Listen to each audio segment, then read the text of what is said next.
Viewers, আজকে আমরা যে মাদারবোর্ডটি নিয়ে কাজ করব এটি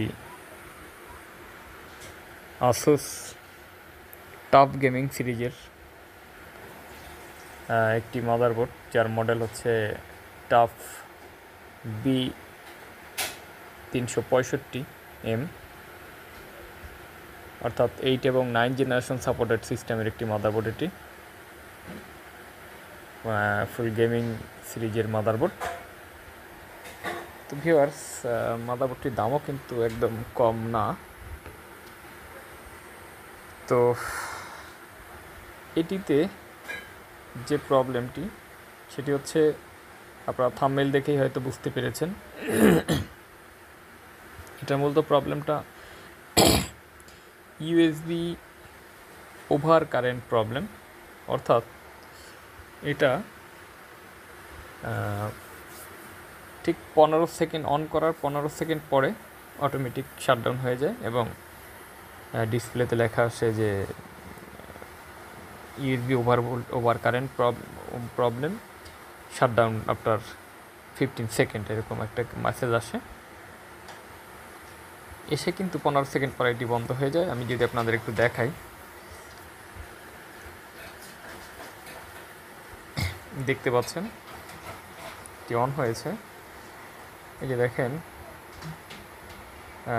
system will shutdown after 15 second, এই একটা ইস্যু আছে এটা। তো এটার কারণে কিন্তু আপনি এটা চালাতে পারবেন না। অর্থাৎ মাদারবোর্ড আপনি যতবারই অন করেন ঠিক 15 সেকেন্ড পরে এটা বন্ধ হয়ে যাবে। আপনি বায়োজে ঢুকতে পারবেন না, যে বায়োজের মাধ্যমে ঢুকে পিসি অন করবেন সেটারও কোনো সুযোগ নেই।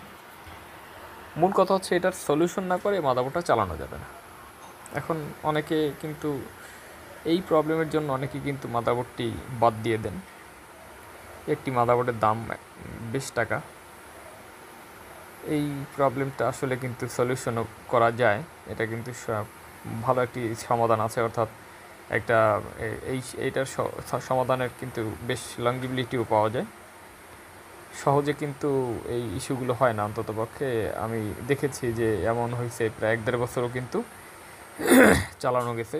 পরবর্তীতে এরকম হয়, আবার 1-1.5 বছর পরে আবার এরকম হতে পারে, তখন কিন্তু আবারও রিপেয়ার করা যায়।